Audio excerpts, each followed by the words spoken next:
Eu estava olhando o relógio ali, eu perguntei se estava certo e eu fiquei assustado. Já é quase meio. 11h30, né? Geralmente a gente pega no microfone 11 horas, 5 para as 11, no máximo 11h05. E a gente está com o tempo espremidinho aí, tá bom? Eu fiquei. Mas antes eu queria dar alguns recadinhos para vocês, gente. O primeiro deles é que o encontro de casais foi uma bênção. O Oswaldinho esteve ali, a Esther, quem foi uma bênção. Eu particularmente gostei muito do encontro que teve nesse penúltimo final de semana, né? Foi maravilhoso. E comida que não acabava mais. Lá o pessoal ficou achando que ia ser para desejar, mas o negócio foi bom mesmo. A palestra, o local, tudo foi uma bênção. Também na semana passada nós tivemos o Campuri, que ele aconteceu lá no NASP de Engenheiro Coelho, onde toda a região da Paulistana estiver lá acampado, e foi um negócio bonito de ver. A igreja do Rochel, que abriu um clube de desbravadores e de aventureiros, e o clube está indo assim de vento em polpa. A igreja deu uma animada, gente, do Rochel.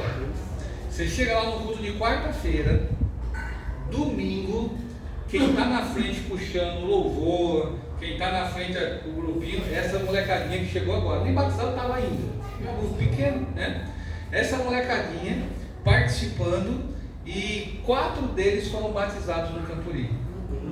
Um será batizado amanhã no evento que vai ter no encerramento do ano em Parelheiros para toda a região, das 9 até meio-dia, ou 1 hora mais ou menos. Vai ter em Parelheiros toda a região aqui, nossa, pegando Vargem Grande, Grajaú, sei lá, essa região toda que conta 5 distritos estarão ali fazendo encerramento, e terá mais um batismo lá de mais um deles do Rochel. Tem um 6º menino desse que não vai se batizar porque a mãe falou assim: não, vamos esperar mais um pouquinho, ele tem tudo e umas coisas ainda. Ou seja, quando eles abriram o clube trouxe uma vida assim para a igreja, e eles em 1 ano conseguiram batizar 5 pessoas, vão batizar quinta amanhã, e tem um ali que, se a gente fosse fazer a pressão assim, tinha batizado, né? E não tem essa agonia de correr para fazer isso assim. Mas é uma bênção. E você vai no culto e eles interagem. A gente fala uma coisa, eles querem acompanhar e tudo mais e tal, e tá uma bênção assim. A nossa igreja teve também um clube de desbravadores, né? Hoje a gente tem um nome, mas não tem um clube funcionando. Mas todas as igrejas que têm um clube assim, elas têm um ápice assim maior, né? Porque a criançada acaba vindo, os meninos, os pais querem ver a programação, querem assistir a programação, esse meio de lenço, essas festas de encerramento, esses negócios todos, e vão conhecendo a igreja através deles. E o legal é que todos os pais das crianças lá, que não são da igreja, todos eles não são, eles são felizes de verem os filhos indo para a igreja, participando, mesmo ainda não sendo adventistas. Então, essa foi uma bênção ali que ocorreu na igreja do Rochel. E a igreja do Rochel está um pouquinho assim desanimada. E quando chegou essa turminha, ela deu um up assim, você chega lá no culto agora, está lotada essa molecadinha lá. Bom, uma notícia boa para vocês. A outra notícia, gente, é que nós vamos ter no dia 14 o encontro de líderes do ano que vem. Os líderes que foram eleitos para o ano que vem vão estar se encontrando na escola de Interlagos às 3 horas da tarde. Grava aí, tá? Dá tempo de comer às 3 horas da tarde, porque a gente vai estar conhecendo os novos líderes, departamentos da APSE, que será a nossa nova associação para o ano que vem. Aí vai estar o presidente. Então, você que tem um cargo na igreja, você vai conhecer quem é o seu departamental, você vai saber qual vai ser o caminho que ele vai tomar, né? E você tem a oportunidade de conhecer. Mas as inscrições se encerram dia 3, na quarta-feira. Então, as pessoas que irão elas vão se inscrever e na quarta-feira vai ter é o último dia para se inscrever. Se você é um membro ativo, envolvido, mesmo que você não tenha cargo, você quiser ir realmente, pastor, eu quero estar a par, você pode fazer uma inscrição aí também. Eu penso que o mais importante é o pessoal saber a quantidade de gente para ver se comporta toda a liderança da região toda, tá bom? Então será no dia 14, no sábado, mas a inscrição encerra dia 3, é quarta-feira. E está rodando no meio dos anciãos o link aí para fazer a inscrição. Então se você que é líder ou vai ser líder, aliás, eu já fazia com a liderança de hoje. Por quê? Porque a gente vai fazer a comissão agora à tarde, vai ter que ser líder, então não vai dar tempo até o dia 3. Então os líderes atual do momento já podem se inscrever e vocês irem, porque senão a gente vai perder a janela de inscrição, tá bom? E por que essa inscrição, pastor, vai ser pago? Não, é de graça, não paga nada. Mas vai ter um lanche, o pessoal quer saber a quantidade de pessoas para providenciar o lanche. Tem o tamanho da área, o pessoal quer saber se vai caber todo mundo. Então, quando a gente faz a inscrição, a gente tem uma ideia da quantidade de gente que vai estar. Então, faça a sua inscrição para ir nesse encontro, que é no dia 14, sábado, tá bom? Pastor, 14 é domingo, tá? Ou desculpa, perdão. Domingo, às 3 horas da tarde. Tá bom? Dúvidas, perguntas? Então, tá bom. E nós tivemos aqui, bem lembrado, a bênção do batismo da Lourdes. Que Deus seja louvado, Lourdinha, continue firme nesses caminhos, tá? Que Ele abençoe você, sua família também, a sua casa. Tive a oportunidade de conhecer seus filhos e que Deus abençoe a vida dele também. Essa semana do batismo, gente, foi uma semana legal, porque tivemos aqui na igreja repleta de pessoas que já foram membros da igreja, pessoas que eram simpatizantes, parentes, e a gente viu o potencial da igreja do Álamos. Eu até comentava com o Raimundo que eu percebi que o Álamos esse ano, em relação ao ano anterior, ele deu um upzinho assim, de mais pessoas novas e tal. Hoje a gente está um pouquinho desfalcado, porque muita gente foi pregar fora, foi cantar, foi não sei o quê, mas a nossa igreja do Álamos é uma igreja muito boa, com um potencial muito grande, tá bom? Inclusive foi o irmão. Quem foi o irmão? Quem, gente? Que era da igreja, a gente conversou aqui no almoço. Vai ter o culto na casa da sua irmã, né? E vai ter o culto na semana que vem, sábado à tarde. 3 ou 4, irmã? 3 horas. 3 horas, na casa do irmão Valmir. E o irmão Valmir, assim, está com vontade. Ele já foi líder no passado.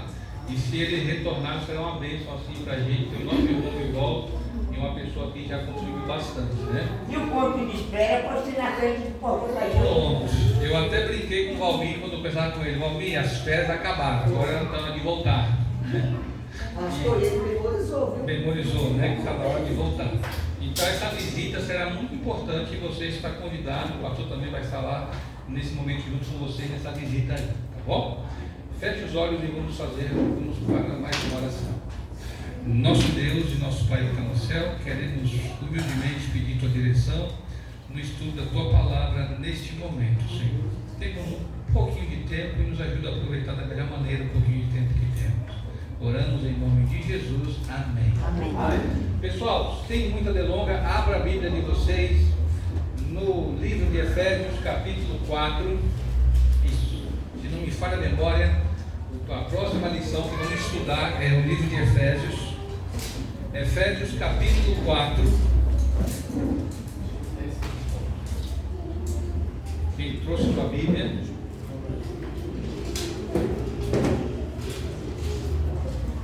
Quem achou, diga amém. Amém. Temos aqui também a nossa irmã, seu nome é? Isso. Josi? Josiane, você pode chamar de Josi? Pode, então tá bom. Josi, você é da onde, Josi? Do Vargigante? Ah, do Varginha. Seja bem-vindo aqui, tá? Que Deus te abençoe. Aqui também é sua casa, tá bom? E a gente fica feliz de ter você com a gente aqui, tá? Que Deus te abençoe. Capítulo 4 de Efésios, a partir do verso 2. Nós vamos começar do verso 1, vai dizer assim, ó: rogo-vos, pois, eu, o prisioneiro no Senhor, que andeis de modo digno da vossa vocação, a que fosse o quê? Então Paulo está dizendo que ele, prisioneiro de Cristo, quando ele escreve isso, ele está preso. Ele está dizendo que ele roga que os irmãos vivam de maneira digna, de acordo com aquilo que eles foram chamados para ser. Aí ele fala assim, ó: em toda, e como que é essa vocação? Ele vai explicar agora. Com toda humildade e mansidão, com longanimidade, suportando-vos uns aos danados. Parece que Paulo está escrevendo hoje esse negócio. Vocês percebem que os problemas, eles sempre se repetem. Aliás, o Salomão já disse que não há nada de novo debaixo do sol. E esse, gente, sempre foi um dos maiores problemas internos da igreja. Era esse negócio de suportar um ao outro. Ele fala assim, ó: com toda humildade e mansidão. Toda humildade e mansidão.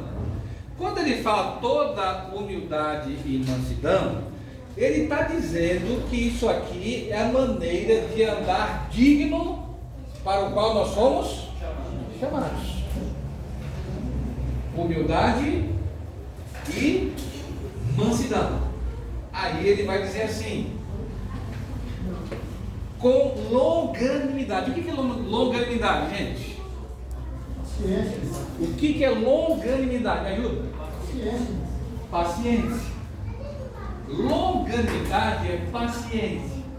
Quando surge algo, você não tem que ficar doido para resolver aquele negócio no outro dia.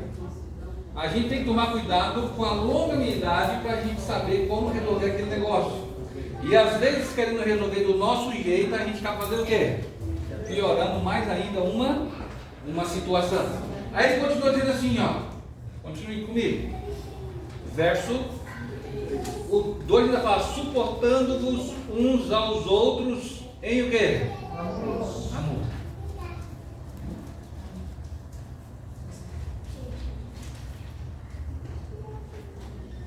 Filhos, eles são todos bonzinhos? Jamais. Todos obedecem quando você fala na hora? E por que a gente aguenta? A gente suporta em amor. É isso que ele está dizendo, gente. O suportar é você perceber alguma coisa, não está legal, mas você procura maneiras sábias de tentar o quê? Encontrar uma solução para aquela coisa. Isso é suportar um ao outro em amor. Às vezes algumas coisas saem do controle, mas Paulo está exortando justamente porque esse problema não era novo. Agora ele vai continuar dizendo assim, ó: 3. Esforçando-vos diligentemente. Opa! Aqui não é assim uma tentativinha. Ele fala assim: esforce com muito empenho, diligentemente. Ele está dizendo assim: esforçando-vos diligentemente por preservar a unidade do Espírito no vínculo do que, gente? Então ele está dizendo para mim se esforçar diligentemente para manter o que? A paz no que? Espírito. Então ele está dizendo que a gente tem que se esforçar diligentemente para isso. E eu já disse para vocês aqui que as relações humanas é um dos maiores desafios que nós temos. A minha esposa me contou um negócio hoje de manhã cedo, que aconteceu ontem na escola, e ela falou assim: amor, eu estou com um pepino danado para resolver, segunda-feira. Uma professora, ela é coordenadora, uma professora deu a prova de inglês, e um aluno que era bom de inglês, já tinha feito a prova, era 5 alternativas e 5 dissertativas para escrever. E o aluno que é inteligente do inglês, ele fez a prova, levantou e indo para a porta, entregou a prova e falou assim, ó gente, a primeira pergunta é a alternativa A, a segunda é a B, a terceira é a C. Ele falou as 5 primeiras assim, e todo mundo. A professora ficou indignada com o aluno, estou falando de uma escola particular, não é escola pública não, particular. Ficou indignada com o aluno, de escola adventista inclusive. Pegou todas as provas, foi até a diretora, e a diretora falou assim, devolve as provas. Porque esses pais vão ligar na segunda-feira aqui acabando com a gente. A professora indignada, ainda vai tremendo, e falou assim, se você quiser fazer diferente, procura a professora Renata ou a outra orientadora, mas eu faria isso, mas se elas quiserem fazer diferente, resolve com ela, depois vai assumir as consequências. Minha esposa pegou a prova, conversou com a professora, tentou acolher a professora e falou que eu estava numa encruzilhada, porque se eu cancelo a prova, eu podia estar indo contra a diretora, que disse o que é? Derrota. Se eu mando fazer, a professora, coitada, também foi do que eu tiro o respeito da professora. Então veio a ideia de embaralhar as perguntas, imprimir de novo, mandar, mas estava correndo tempo, não tinha mais tempo. E o que elas fizeram? Anularam as 5 primeiras perguntas e deixaram só as perguntas dissertativas. A minha esposa veio abrir comigo. Amor, na segunda-feira eu vou ter um monte de pai ligando. E assim, já está encerrando. Essa aqui, a semana que vem é só recuperação, coisa assim.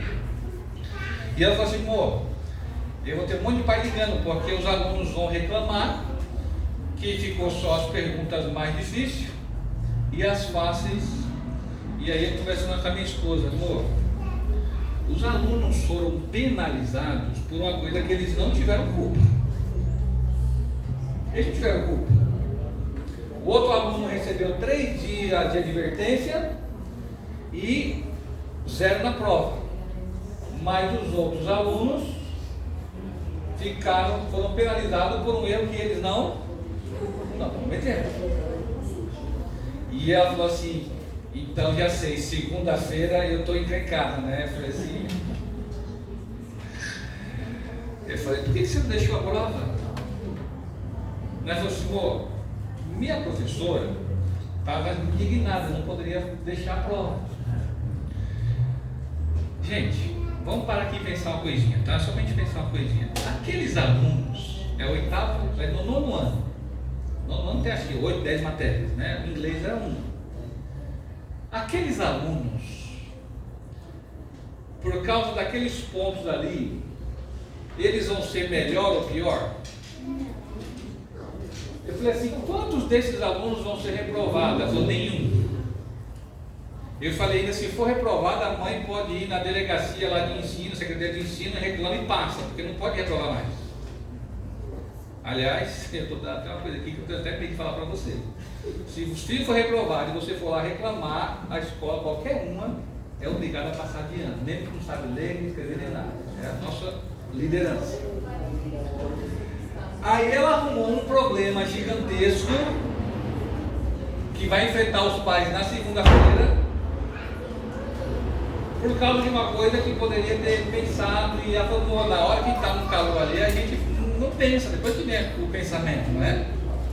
E eu falei assim, o que aconteceu que vocês acabaram penalizando os alunos que não tinha nada, esses pontinhos não ia fazer diferença nenhuma, porque eles vão ser reprovados, isso não.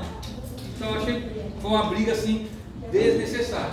E a professora ficou pé da vida porque a diretora não deu apoio. Você sabe por que a diretora não deu apoio? Não só por isso, também. Porque um diretor de uma escola, ele responde juridicamente. Se um pai processar a escola, ele responde e ele pode pagar os processos de uma condenação.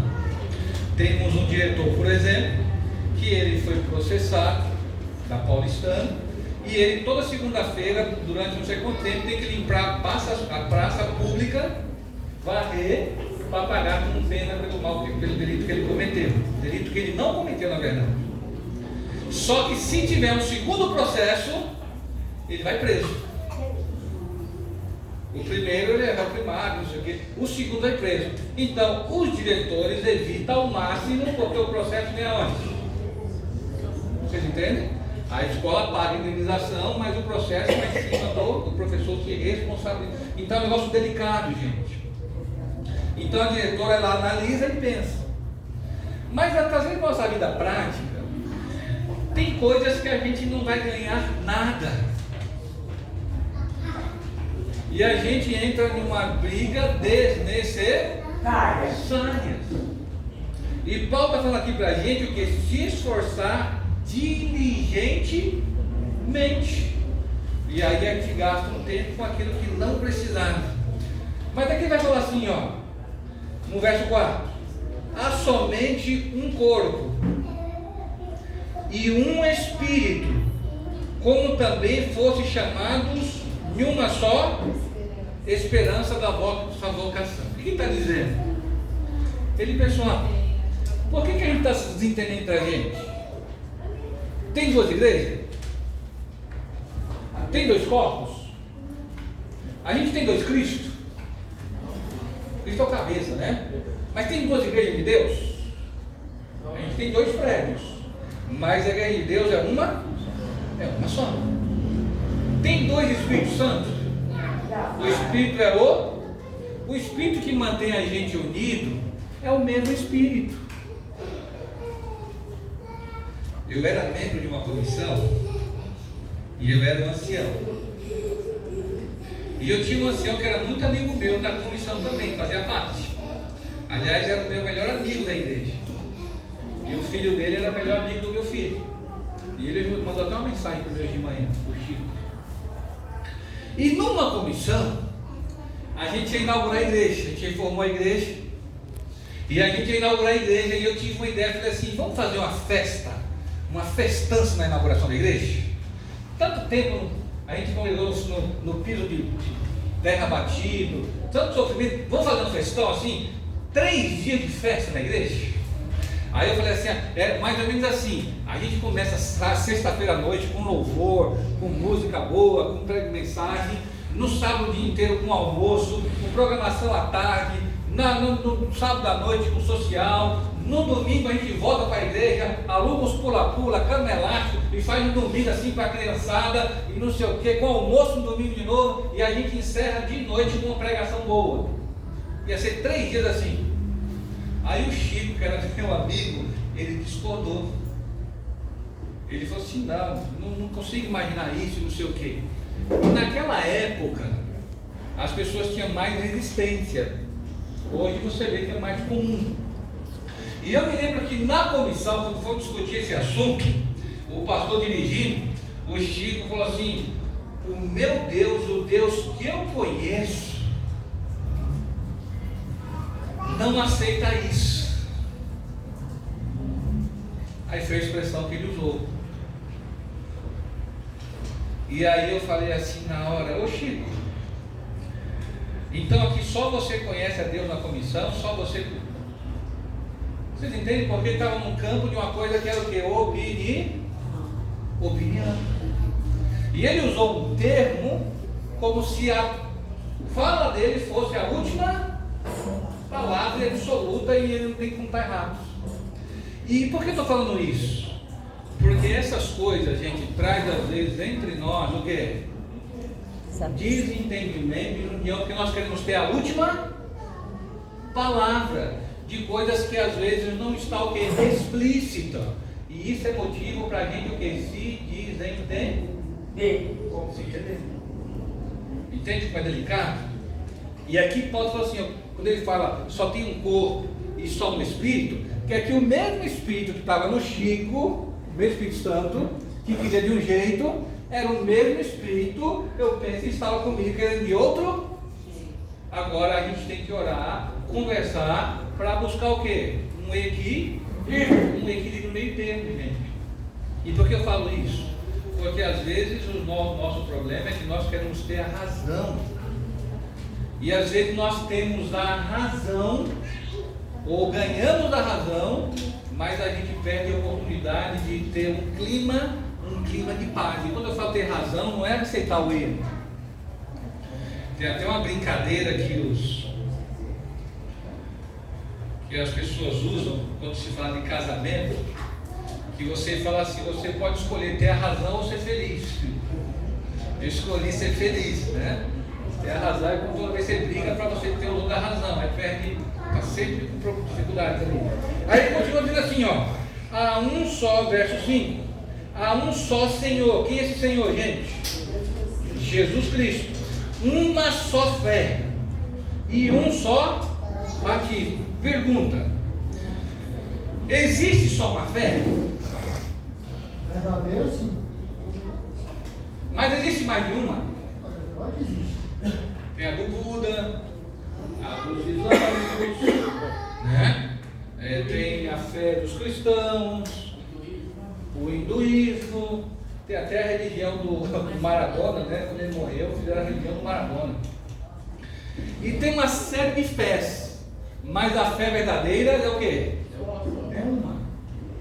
Presta bem atenção aqui agora. A fé verdadeira é uma, embora existam o quê? Várias maneiras das pessoas dizerem que tem fé por aí hoje.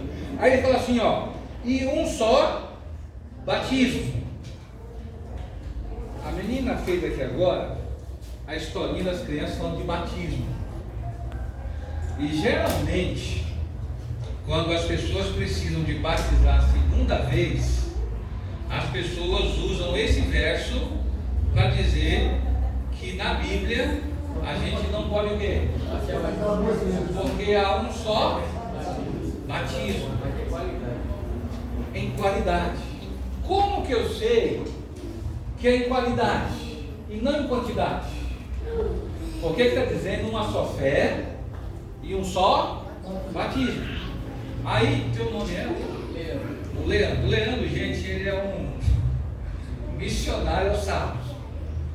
Quando eu vou pregar, acho ele parelheiro, acho ele aqui, acho ele, mas ele vai em grande, né? Mas gosta do Maraná. E hoje ele está bem que seja bem-vindo, né? Tá bom? Mas ele é um ávido estudante da palavra assim de manhã, tá? Mas, gente, o Leandro falou, ele está falando de qualidade e não do quê? De quantidade. Como eu sei que ele não está falando de quantidade, e sim de qualidade? Quando o batismo é feito por imersão, né? Quando Isso. você tem conhecimento da palavra e a sombra da palavra, você discerne o que é verdadeiro e se faz. Beleza. Ó, eu vou abrir parênteses aqui e vou pedir uma gentileza a vocês, tá? Gente,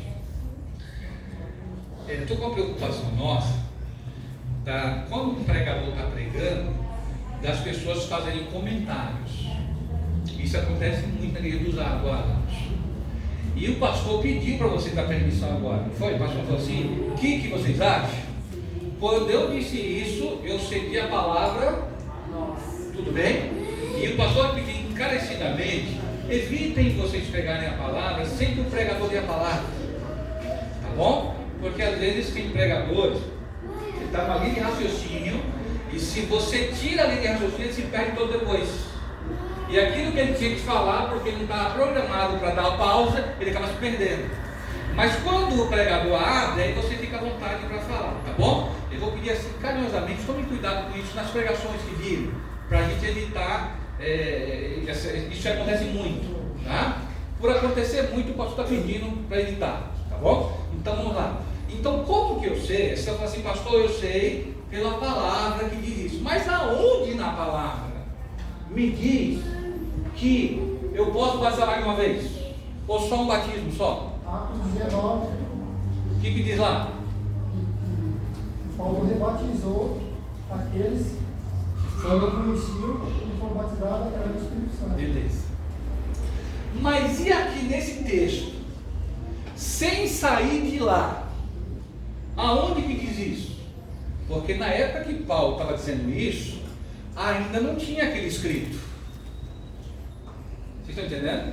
Hoje a gente tem uma Bíblia, um livro completo, que você estuda aqui, estuda ali, mas Paulo ia dizendo. Mandava a carta ia para um lugar, Coríntios, por exemplo, e ficava ali um bom tempo, até virar a Bíblia como nós conhecemos hoje, e todo mundo tem acesso, feito várias cópias, então esse negócio não disseminou tão rápido. Então, quando Paulo está aqui em Efésios falando isso, eu quero que vocês prestem atenção, ele não tinha os outros lugares para dizer, então como que eu sei, porque ele está dizendo para o povo de Efésios primeiro, e se ele está dizendo para o povo de Efésios primeiro, então ele tinha que ter consciência disso, como que eu sei, pelo que vocês viram agora, que ele está falando de qualidade, não de quantidade. Como que eu sei disso? Aliás, como que eu sei disso? Um só batismo em qualidade. Porque ele é doutrinado e foi batizado por imersão através da palavra. Você percebe que ele está falando assim, presta bem atenção, Você percebe que ele está falando assim, há um só corpo, mas existem vários tipos de grupos, mas um só verdade, um só espírito, mas existem vários espíritos maus por aí. Aliás, outro dia, uma irmã que se converteu à igreja, ela conta que passou por um monte de coisa de religião, até de encontro adventista, Umbanda, tudo. E quando ela teve na Umbanda, que o pai de santo lá foi receber o Espírito, ele demorou de vir. E quando ele demorou de vir, o auxiliar perguntou assim, por que você demorou? E disse que o Espírito, o pai de santo, respondeu, ela estava na frente, ele falou assim, eu estava servindo de Espírito Santo na igreja Deus é Amor. Eu vou replicar as palavras que ela disse, tá? Eu estou servindo de Espírito Santo na igreja Deus é. Então existem vários, mas o Espírito Santo só existe. Aí ele fala assim, há um só Deus, mas existem vários falsos. Ele fala assim, há um só Senhor, só Jesus é o nosso. Mas naquela época o César, por exemplo, era o Senhor, né? E ele fala assim, uma só fé. Existe a fé do batista, a fé do São Jeová, do católico, do adventista, mas ele fala assim, embora exista várias fés, só existe uma. E agora, quando ele chega no batismo, ele está falando nesse contexto. Existem vários tipos de batismos diferentes. O da cabeça, como ele mencionou. Existe o outro que nem precisa de água nenhuma. Até o PCC tem batismo, gente. Até quando você luta o tal do jiu-jitsu, quando você passa de faixa, que muda de faixa, você também tem um batismo. Eles pegam a faixa, a pessoa sai andando, eles vai com as costas aqui, até passar pro corredor. Existe, da católica, que a menina falou aqui, né? Então existem vários tipos de batismo, mas verdadeiro. Você percebe que está falando de qualidade? Entende? Ele está falando, existem vários deuses, mas só tem um verdadeiro, qualidade. Existe vários senhores, mas só tem um verdadeiro, qualidade. Existem várias fés, mas tem uma só verdadeira. Então eu sei pelo contexto que ele está falando de qualidade. Entende? Sem eu sair do livro de Efésios, eu já percebo que ele está falando de qualidade, não de quantidade. Então ele fala assim, há um só batismo, é na qualidade, na forma, na maneira de ser, não na quantidade. E para acabar assim, de sentar a última pá de cal assim, e estourar a boca do balão para não ter a dúvida, o verso que você mencionou, lá em Atos 19, é justamente para o mesmo povo de Efésios. Ele está no livro de Atos falando do que aconteceu em Éfeso. Agora aqui para nós, como Paulo estaria dizendo aqui que só tem um batismo de quantidade, se ele mesmo batiza no próprio Efésios um grupo de pessoas 2 vezes? Vocês estão entendendo? Ele nunca tinha ouvido falar, mas ele perguntou: vocês foram batizados em nome de quem? Do Espírito. Eu nunca ouvi falar. Ele respondeu: eu nunca ouvi falar em batismo. Nunca ouvi falar do Espírito Santo, na verdade, né? O Espírito Santo não é batismo. Agora aqui para nós, para fechar aqui, gente. Se Paulo tivesse feito isso em Corinto, em Gálatas, em qualquer outro lugar, assiste, Paulo deu escorregado, olha. Numa igreja ele falou uma coisa, e na outra igreja ele fez outra. Só que é para a mesma igreja que está acontecendo isso. E os irmãos, se Paulo estivesse falando que era um só batismo em quantidade, os irmãos seriam os primeiros a falar assim: olha, primeira vez que você passou aqui, você batizou o povo segunda vez. E agora quer ensinar para nós que é só uma? Vocês estão entendendo? Não faz o que, gente? Sentido. Portanto, tanto o contexto imediato, quando você vai em busca da informação, é claro em dizer isso, que há um só batismo na sua forma. Por isso não importa se você batizou 1, 2, 3, 4, 5, 10, 20 vezes. O que vai importar de fato é se quando você fez isso, ou pela última vez, você fez de coração aberto, arrependido, entregando a vida para o Senhor. Por quê, pastor? Porque terão pessoas que batizaram uma só vez e não vão entrar no céu. E terão outras que batizaram tantas quantas foram necessárias e estarão lá. Eu pergunto: você quer estar em qual grupo? Você quer estar em qual grupo? Entende? Naquele que, se precisar, 10 vezes o quê? 10 vezes mais para vida. Portanto, amados, a gente às vezes briga assim por umas coisas que não tem sentido. Se você tivesse uma doença rara, difícil, que o médico diz que não tem cura, você está preocupado com protocolo ou com solução? Por que você está preocupado com solução? Porque você quer resolver o quê? O problema, cura. E às vezes, quando chega na vida espiritual, que é o problema do pecado, que é o problema mais importante para ser resolvido, às vezes a gente não busca solução. A gente quer ficar na burocracia: estou certo, estou errado, não sei o quê, e a gente esquece que eu preciso resolver o meu problema. Gente, aqui a gente está falando de salvação. Não é meu nome na igreja, é da nossa salvação. E é isso que de fato importa, se eu vou estar salvo ou não. E Jesus então ele nos orienta essas informações. Portanto, às vezes a gente racha um grupo de pessoas numa igreja por causa que nós ficamos brigando para termos opinião.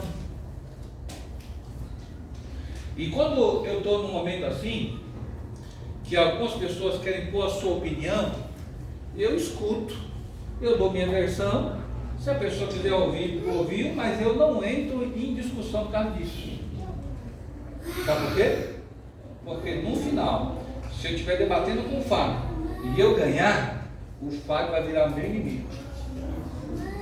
Porque eu vou ter ferido o orgulho dele. E se foi publicamente, aí ele vai se armar contra mim. Eu ganhei uma batalha, mas perdi o quê? Eu perdi a guerra. Então a gente tem que ter cuidado nessa hora. E saber na hora de falar algumas coisas, a gente medir as palavras, analisar bem, para a gente conseguir costurar e resolver aquele problema com sabedoria, gente. E eu penso que mais do que nunca, nós estamos vivendo esse momento. Hoje, a gente vive num mundo que é uma tal de guerra de narrativa o tempo todo. Você já viu isso? É na política, é na saúde, é tudo. Eu tenho saudade do tempo antigo, quando as coisas eram mais simples. Hoje uma pessoa fala assim: toma isso que é bom para a saúde, não sei o que, uma doença que você tem. Aí quando você procura um pouquinho, aparece não sei quantos outros detendo um pau daquele negócio. Você fala: meu pai, e agora? Eu estou falando bobagem? Aí você fica assim sabendo sem que eu escuto. E virou uma tal de guerra de narrativa. E eu quero chamar a sua atenção. Por quê, gente? Porque nesses monte de vídeos que você vê na internet, nessa guerra de narrativa, as pessoas estão preocupadas com uma coisa só. Sabe o que é? O like. A visualização que você dá. Meu filho falou assim: pai, conheci um carinha, um amigo que trabalha com ele, é produtor de um amigo, um carinha, que ele bombou nas redes sociais e o cara tá de rico. Sabe como? Ele gravou um vídeo de como chavecar a menina, dos tímidos. E no vídeo ele mostra como se aproximar, como falar e tal. Ele faz vários vídeos e ele vende o curso. E agora que vendeu o curso, todo mundo já comprou o curso, gente, pensa bem. Se você é tímido, não tem jeito e fica assim, você compra. Você quer descobrir qual é a fórmula? Aí agora, ele falou assim: pai, depois que estourou de vender, ele começou a namorar. Ele só ficava com um e com o outro. Agora ele fez o curso de como preservar e durar o relacionamento na namoro. E está estourando de novo, gente. É uma coisa boa, hein, irmão? Aí ele falou assim para mim: meu filho, conversando com o rapaz e tal. Ele leu um livro, As 48 Leis do Poder, e pegou a ideia tudo de lá e coloca como se fosse dele. E a gente está achando que esse pessoal tudo está preocupado com o quê? Ele quer o like, o pessoal quer vender curso, e vive uma guerra de narrativa danada, porque as pessoas querem tirar o quê? Vantagem. Entende? Então, para a gente tomar muito cuidado, isso acontece no nosso meio às vezes também. A gente entra numa guerra de narrativa, gente. Uma guerra de narrativas. Quando na verdade Deus está preocupado que nós mantenhamos a unidade no Espírito, porque há uma só fé, um só Deus, um só Senhor, um só batismo, e vou dizer mais, uma só salvação, um só céu e um lugar em que viver juntos. Amém. E eu penso, será que aqui não é hora de começar o estágio já aqui agora? Se esforçando para a gente estar pronto para aquele dia de encontro? E quero encerrar dizendo o seguinte a você: vamos se reunir daqui a pouco para escolher os líderes para o ano que vem. Os novos líderes para o ano que vem. E os líderes têm justamente esse propósito, essa intenção de dirigir a igreja e tentar manter o vínculo da unidade da fé da igreja de Cristo. Vocês podem ficar em espírito de oração. Também orando a Deus: Senhor, manda para mim aquilo que o Senhor acha que eu devo desempenhar, devo fazer, devo me ocupar na tua casa. Porque a liderança da igreja, quando nós escolhemos e como escolhemos, tem uma influência muito grande para manter a unidade e a preservação da fé. E se você for apontado para algum cargo, alguma função, pense que Deus deve estar chamando você para participar desse processo que edifica a igreja de Cristo e mantém a unidade no vínculo da fé que nós estudamos agora. Deus abençoe você. E que você se esforce para que o Espírito Santo imprima essas palavras na sua mente e no seu coração, para que nós sejamos agentes que promovem a unidade no Espírito, a paz e o crescimento da igreja de nosso Senhor. Amém? Amém. Agora vamos cantar o hino 7:4. Levantai. Nosso Deus e Pai que está no céu, o nosso grande comandante, nós louvamos o Teu nome, Senhor, porque nós temos no coração a esperança verdadeira da fé em Jesus Cristo e cremos no Seu retorno. E que o Senhor voltará para nos buscar, virarmos a página da história deste mundo e fomentar nova vida ao Teu lado por toda a eternidade. Oro por cada um dos irmãos nesta manhã aqui presente. Trabalha no coração de todos nós, Senhor, para que todos estejam naquele grande dia, ao Teu lado, vivendo eternamente. E nos ajuda para que isso possa começar hoje, para que nós nos esforcemos diligentemente para mantermos a unidade do Teu povo, da Tua igreja, enquanto aqui caminharmos. Que sejamos agentes, Senhor, que promovem esta união que promove a pregação do teu evangelho, Amém. o avanço do teu reino. Amém. Abençoa e batiza a tua igreja aqui com o batismo do teu Santo Espírito, Amém. para que todos tenham poder ao falar da tua palavra. Amém. Suplicamos o perdão também. Que o Senhor continue conosco nessa nova semana que logo mais irá começar. Que possamos entrar nela com a tua proteção e a tua presença desde já, Senhor. Também nos ajuda a nos envolvermos com a pregação da tua palavra, para que mais pessoas possam aprender e também tomar decisão ao teu lado. É em nome de Jesus que nós oramos. Suplicamos as tuas bênçãos todas. Amém. Amém.